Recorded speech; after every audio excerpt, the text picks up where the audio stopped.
Tynee talks right here. We gon' talk about it right here. We gon' talk about everything you like. I'ma make it real clear. It's Tynee talks right here. We gon' talk about it right here. I'ma talk about everything you like. I'ma make it real clear, cause it's Tynee talks. And I'ma talk about it. Yeah, cause it's Tynee talks.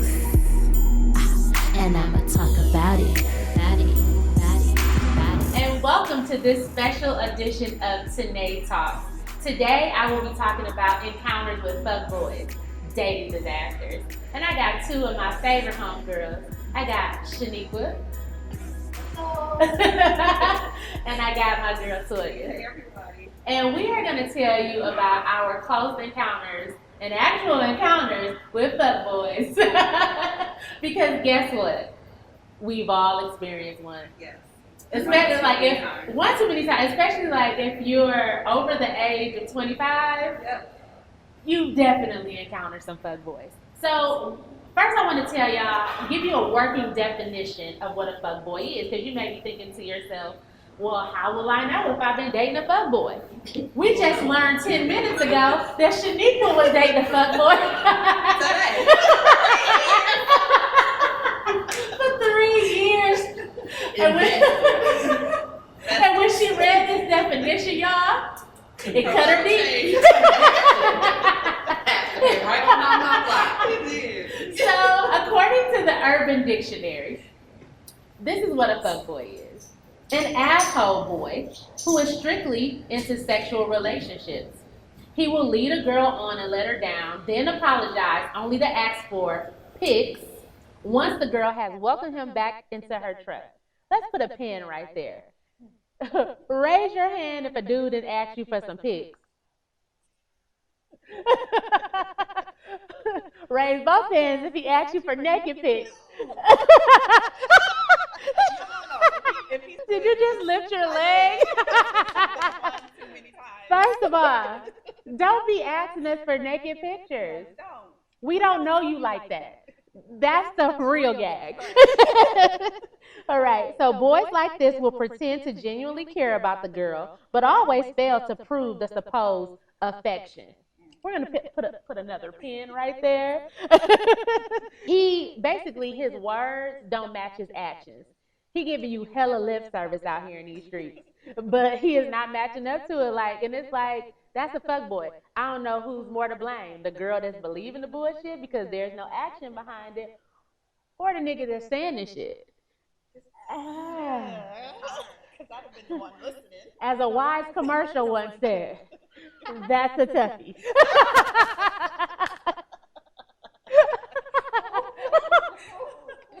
It is. I mean, I don't know. It's really hard. You know, we don't want to necessarily put blame out there, but we're going to go deeper into that later into the show. Next, he almost never makes plans because he has to hang out on his terms, which could be the most whimsical of times. And if the girl rejects those plans because she has a legitimate reason for not being able to hang out, he will get pissed. I see you cackling over there. Has this happened with you? Yeah, it's just about the whimsical time. Well, give me a whimsical time. Okay, so this guy, and this is what all intents and purposes seems like a good guy. Yeah. You know, went to Purdue. You know what I'm saying? Had his own house somewhere. College educated, paying a mortgage, job and stuff. No children, no baby moms or anything. But like every other day, like every other Saturday, without fail, he would text me to like rub his back at like 6 a.m. Who about to do that? But really, that just means you want some. You know what I'm saying? Like, you don't really want to come all the way out of my bed, your bed, just to rub your back and watch me. I don't know if I'm never gonna go home. Y'all, you want my clothes off? let me give y'all free game, cause y'all might not even know this, but you just hit something. This is free game for y'all. Never get a massage. Never. Get a massage, for that matter. That's not in a salon. Don't do it. Because You said that's not in a salon. Yeah. A public place. Right.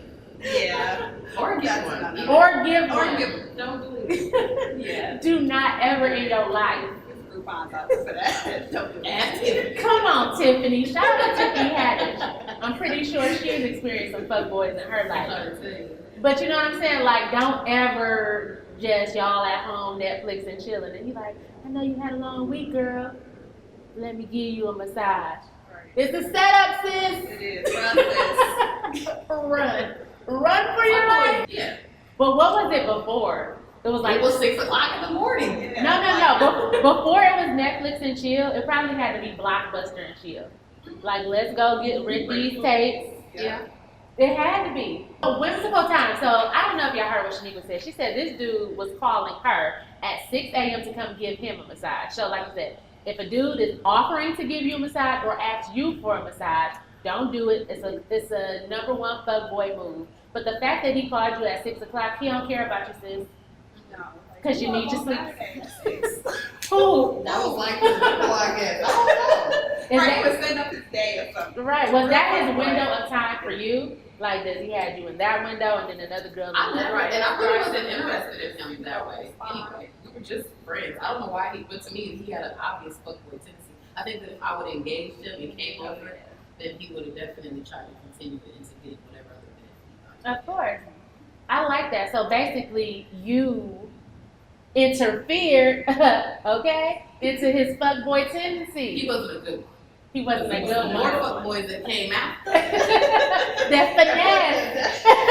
I'm trying to definitely oil slick way Right. So So that's you brought up another good point, Shaniqua, and that's why I brought you on today's special edition of Tynee Talks and Kind of the Fuckboys, because some of y'all don't got the juice, and we can see your fuckboyness from a mile away.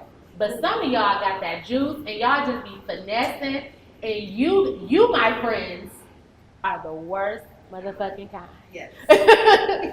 Act like that's all that's. So we're gonna finish out the definition of a fuckboy. So he's gonna, call you to hang out on his terms. And you know, one thing that they do, I don't know if this ever happened to you, but y'all basically trying to come up with a time to meet each other, and then all the days that are good for you are not good for him. But then on the one day that you're like, oh, this day works, all of a sudden he's like, oh no, Yeah. I ain't even available on that day.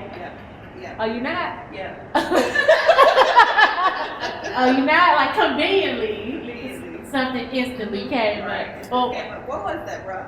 wait a minute. Let me tell y'all how far fuckboy shit go. Even back to the Brady Bunch.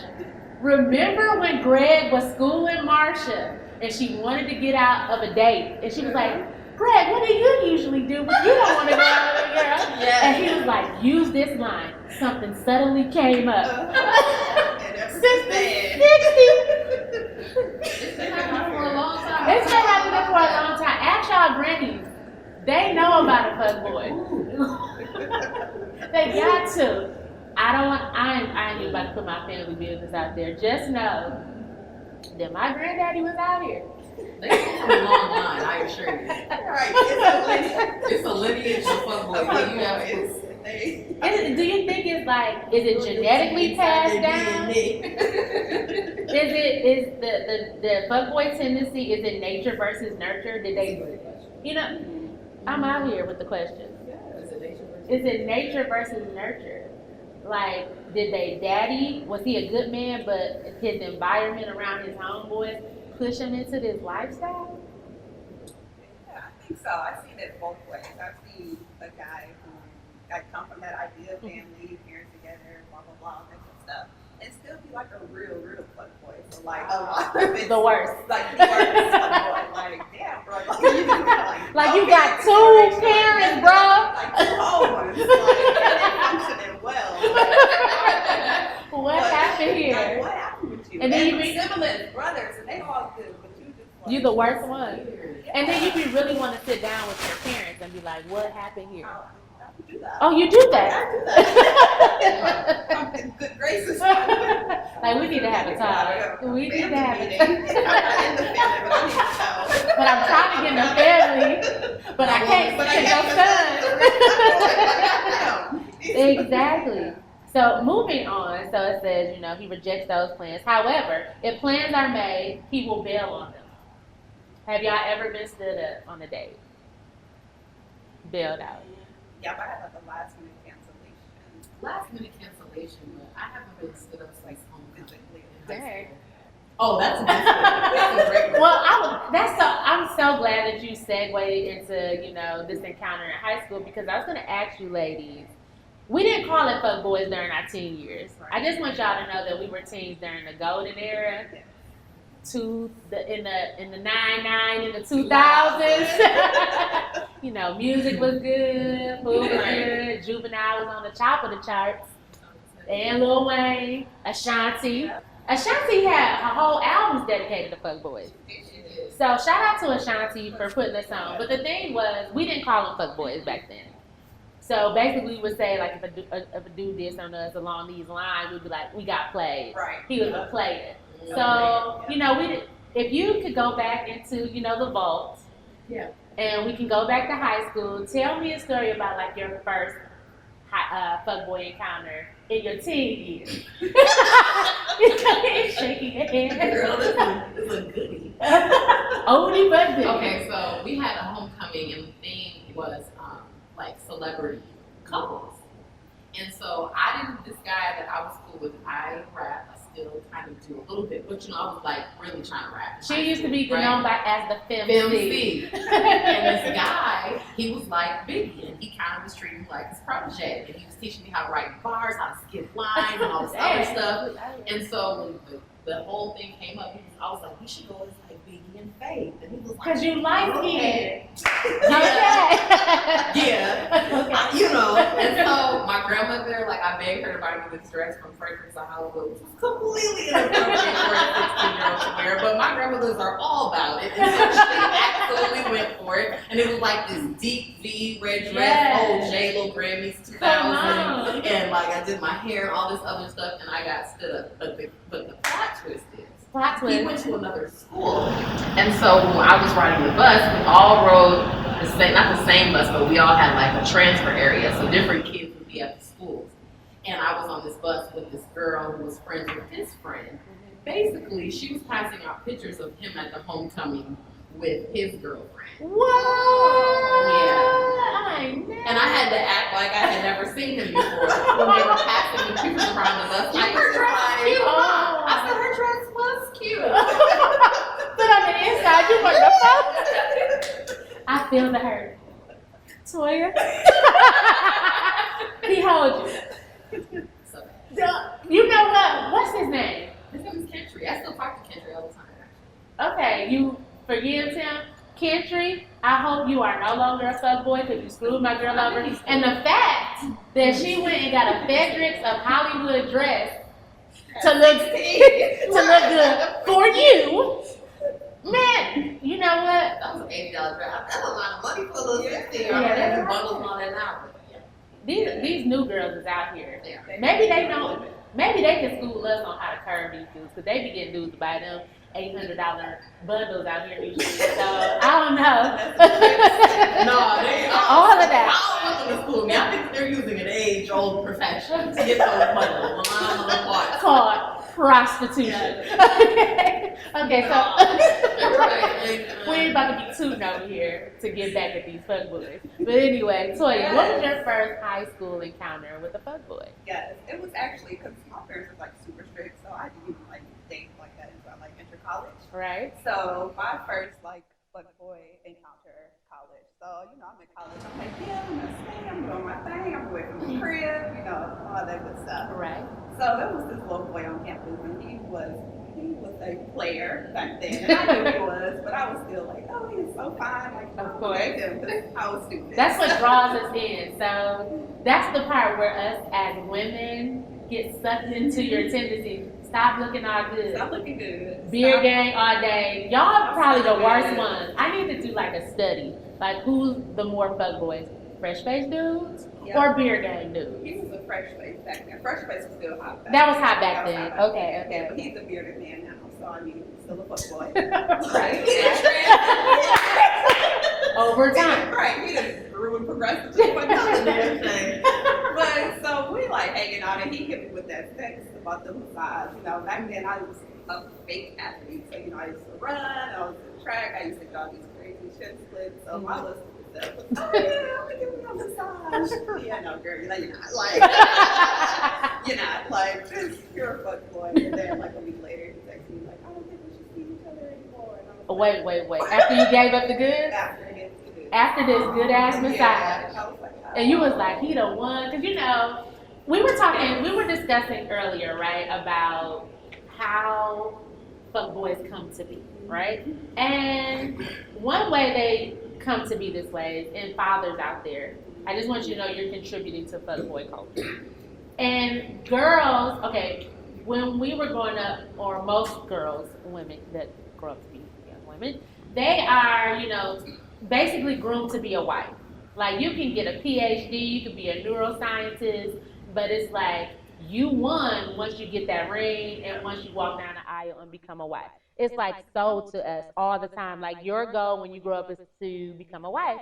But young men are taught to be like, you know, you don't need to settle down, you know, you don't need to be strapped down with one girl and all this stuff. And so, you know, that's how fuckboys are formed. Their dads are telling them that you don't have to settle down. So we were stating earlier that young men and young ladies are being sent two different messages. And because they're being sent two different messages, you know, like I said, she could have been at home like, ooh, he about to be the one. I done found my college sweetheart. And she probably had her whole wedding day in her head. Like, Confessions of a Teenage Drama Queen. Like, she didn't have it all in her head, right? and this boy probably was taught to go to college like, you know, slay all the baddies. Just strap up. So Shaniqua and I went to Dillard University. Shout out to my HBCU. And at Dillard University, it's located in New Orleans, Louisiana. And it was this boy there. And I said this boy there. There's a whole bunch of boys there. For the sake of this conversation, it was this fine dude there. And this really pretty girl. I think she was from California. I don't know these people. Yeah, she was from Cali. Yeah. And so this whole being groomed to find your husband. And so Christmas break Thanksgiving. Yep. Thanksgiving break comes, and she goes home with him for Thanksgiving break. During Thanksgiving break, she saw that they was balling out of control, right? I guess when she went home, the dad had bought the mom a Benz and put like the bow on it. Yes. So all this girl saw was ching, ching, ching. Like, this is about to be my life. She comes back after Thanksgiving break and tells everybody in the dorm room. Shout out to Camper Cuties. Hey. We don't play the Heartsful hoes too. We don't bang with the Heartsful hoes. Shout out to the Camper Cuties. So she told everybody in the dorm how, like, she got to get with this. She got to marry him because she about to live her best life. Baby, Christmas rolled around. I'm gonna say by Christmas break. By Christmas break, baby girl is pregnant. So,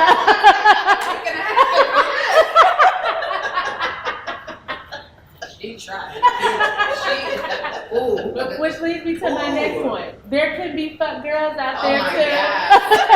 Oh my God. She absolutely. So beware. We not like that, but just trust and believe that they out there. And I got a little boy, and trust and believe, baby girl, you can't finesse him, because his mama got game, and his daddy invented game. So let me get through this definition. So it says, if he makes plans, he will bail on you. And then without a second thought, if a girl tries to stand up to the asshole, he will most likely deny everything and turn it around on her and make it seem like she's the problem.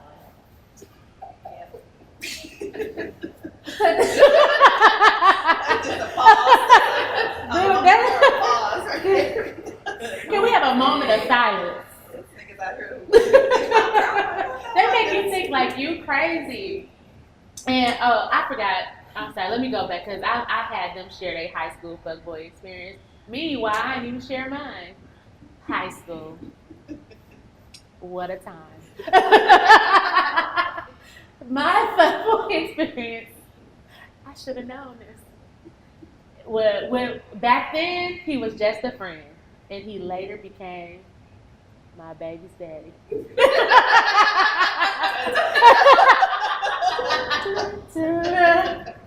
Number one fuckboy move. And I was dumb enough. I won't say dumb. I was gullible, young, and naive. So he was 2 years older than me. I was a 9th grader. He was an 11th grader. And I had the biggest crush on him. Everyone who knew me just knew this. And so we lived down the street from each other. So he called me the girl next door. And so y'all know Music Soul Child was out back then. And he had the song, if no one was to believe that what we shared was meant to be. And all of that. And they had the girl next door song. So, I'm like, I'm the girl next door. And then, y'all, dang on Love and Basketball had the nerve to come out. And he played basketball, y'all. And I was a cheerleader. But anyway, he told me that I was like the girl next door. Like I was his little good girlfriend, right? And so one day I'm walking down the hallway and I went to a high school that had 4 floors, and a whole bunch of staircases and stairwells. And I was walking down the hall after school because I had student council. I was smart. And I'm leaving student council and I go through one of the stairwells. And he was making out with another girl. A white woman.